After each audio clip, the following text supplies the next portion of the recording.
फिर अपने तरफ से ऋणी हूं, कहना चाहता हूं, एक जमीनी सरकार जो जमीन की आवाज को समझती है और बुलंद करना चाहती है, ऐसी ही सरकार धरती पुत्र चौधरी चरण सिंह जी को भारत रत्न दे सकती है।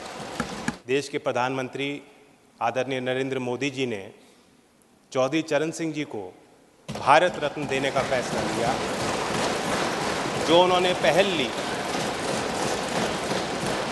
ये एक बहुत बड़ा फैसला है। ये सर्वविदित है कि मैं प्रसन्न हूँगा। सभापति जी, मैं जानता हूँ व्यक्तिगत तौर से आप भी गदगद हैं, लेकिन ये भाव सिर्फ यहीं तक सीमित नहीं, इस सदन तक सीमित नहीं है। मैं बताना चाहता हूँ कि कल देश के हर कोने में आपके निर्णय की गूंज पहुँची है। गांव-गांव में दिवाली मनाई गई है।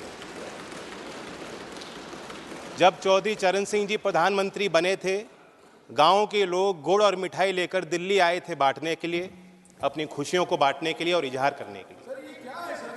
उसी तरीके से कल भी कनॉट प्लेस में किसानों ने गुड़ बांटा है। ये दिखाता है, दर्शाता है कि ये फैसला सिर्फ चौधरी चरण सिंह जी के लिए परिवार तक सीमित नहीं है। देश का किसान का मेरा वर्ग, देश का वंचित समाज का व्यक्ति जो आज भी मुख्य धारा में नहीं है,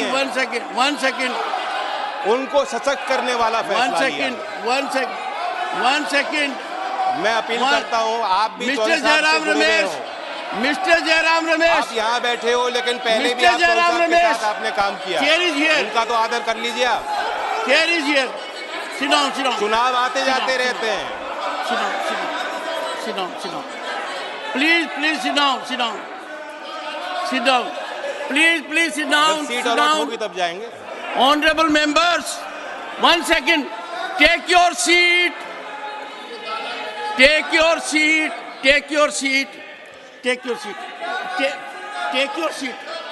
First, will you take your seat?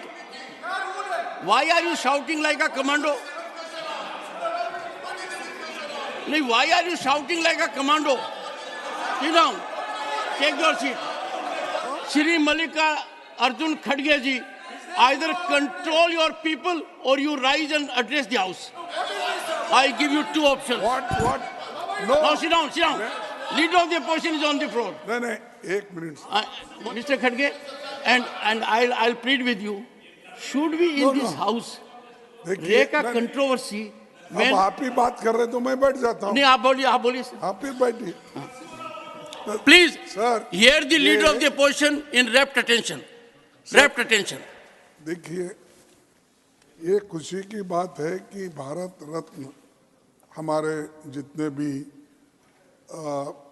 Leaders थे, सामाजिक कार्यकर्ता थे, और जिसने ग्रीन रेवोल्यूशन लाया, और जो फार्मर्स के बहुत बड़े लीडर थे, और पॉलिटिकल लीडर्स भी थे।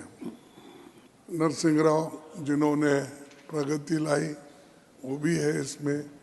उसके बाद सारे नेताओं को जो भारत रत्न दिया गया है, उसके बारे में कोई वाद विवाद नहीं है। हम सबको सैल्यूट करते हैं, लेकिन कोई एक मुद्दा जब आप उठाते, चर्चा करते, हमको हमेशा आप पूछते हैं किस रूल में, रूल बताओ।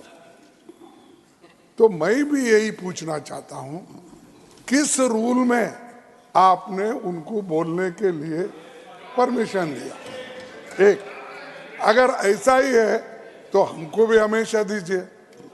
आप एक तरफ रूल की बात करते हो और एक तरफ जो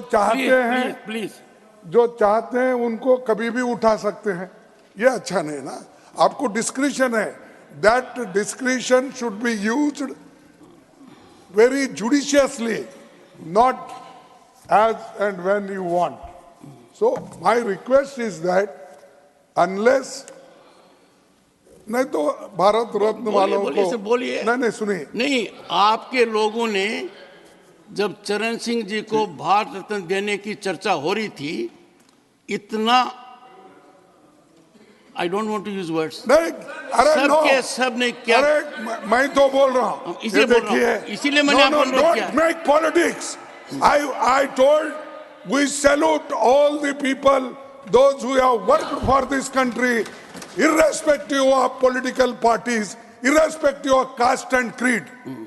We salute them.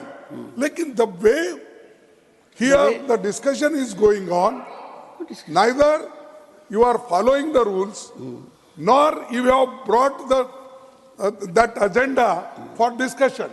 We all could have participated. Discussion on Bharat Ratna giving to the so and so, so and so, so and so people who contributed their entire life for the country. आप वो agenda भी नहीं है, सो मोटो उठा के बात कर रहे हैं. That is not fair and it is not good. And if you want to follow, you should follow the rule. सभापति जी, नहीं सुनिए, आज मैं I have given Pramod ji nothing will not record. Pramod ji, it will not go on record. सांसदों के इस सदन की कार्रवाई के दौरान दुर्व्यवहार को लेके बहुत दुखी हूं. आपने मेरी ही नहीं, देश की भावनाओं को व्यक्त किया. सभापति जी, आपने मुझे संरक्षण दिया. बड़ी अचंभा मुझे होती है कि हम चौधरी चरण सिंह जैसी शख्सियत को किसी गठजोड़ के बनने और तोड़ने और चुनाव लड़ने और जीतने तक सीमित रखना चाहते हैं. लेफ्ट, राइट, सेंटर में हम बटे रहेंगे तो ये देश के जो असली धरती पुत्र थे उनका आदर और सम्मान हम कैसे रख पाएंगे. मैं ये मानता हूं कि देश में जितने महान नेता आए हैं सब ने एक दूसरे से कुछ ना कुछ लिया है, सीखा है, प्रेरणाएं ली हैं. चौधरी चरण सिंह जी गांधीयन सिंप्लिसिटी को अपना असूल बना के उन्होंने जीवन जिया. महात्मा गांधी जी के ग्राम स्वराज को अपना, उनकी मूल फिलॉसफी का वो हिस्सा और चरित्र का हिस्सा रहा. लाल बहादुर शास्त्री की ईमानदारी, नैतिक, उनके चारित्रिक गुणों को उन्होंने अपने अंदर समाया. इस सदन के माननीय सदस्य पूर्व प्रधानमंत्री एच.डी. देवेगौड़ा, जैसे इनकी राजनीतिक पहचान खेती और किसानी से जुड़ी हुई है, उसी प्रकार से चौधरी चरण सिंह जी की पहचान भी खेती और किसानी और कामगार से जुड़ी हुई है. राजनीतिक विशेषज्ञ मानते हैं कि जैसे इंदिरा गांधी जी में एक करिश्माई शक्ति थी लोगों को अपनी तरफ आकर्षित करने की, उसी प्रकार से चौधरी चरण सिंह जी को सुनने के लिए, उनको छूने के लिए, उनको बेहतर तौर से समझने के लिए दूर दूर से, गांव-गांव से लोग चले आते थे. और मैं ये भी मानता हूं, 10 साल मैं विपक्ष में रहा हूं, कुछ ही देर इस सदन में मैं इस तरफ बैठा हूं, लेकिन मैंने देखा है कि 10 साल में जो आज सरकार है, इनकी कार्यशैली में भी चौधरी चरण सिंह के विचारों की झलक है. जब आदरणीय प्रधानमंत्री जी ग्रामीण क्षेत्र में शौच की दुर्व्यवस्थाओं पर प्रकाश डालते हैं, जब महिला सशक्तिकरण को अपना प्लेटफॉर्म भारत सरकार बनाती है और गांव-गांव में जागृति पैदा करती है, तो मुझे उसमें चौधरी चरण सिंह जी की बोली याद आती है. सभापति जी, हम लोग नेताओं को समझ नहीं पाएंगे अगर हम इसी तरह बटे रहेंगे. कुछ लोग, उनके अंदर भ्रम है.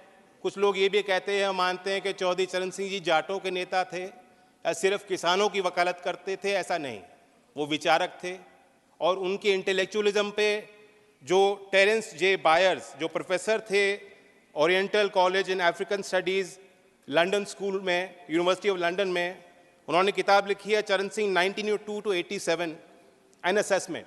मैं उससे कोट करना चाहूँगा sir.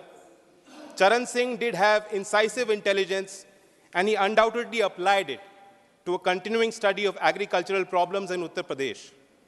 Judgment on whether he was an intellectual, of course, turns to one definition of intellectual. My judgment is that on the most rigorous definition, Charan Singh was clearly an intellectual, and not only that, the most unusual one. Sir, जो प्रधानमंत्री जी ने और भारत सरकार ने चौधरी साहब को भारत रत्न दिया है, मैं मानता हूं उससे 2 बड़े काम हो जाते हैं. एक कि चौधरी साहब की लेगेसी को हम दोबारा इंस्टीट्यूशनलाइज करते हैं. देश के सभी विश्वविद्यालयों में पढ़ रहे छात्र उनके अंदर आपने एक नई जिज्ञासा पैदा की है। गाँव में पल रहे नौजवानों के अंदर एक नई जिज्ञासा और भावना आपने पैदा की है। देश के अर्थशास्त्री और मुख्यधारा में जो लोग नीति निर्धारक हैं, आपने दोबारा उनको कहा है कि चौधरी चरण सिंह को आप स्टडी कीजिए, अपने स्टडी में शामिल कीजिए, अपने अध्ययन और विचार अनुसंधान में शामिल कीजिए। दूसरा बड़ा काम जो भारत सरकार ने किया, भारत रत्न देकर हौसला बढ़ाया।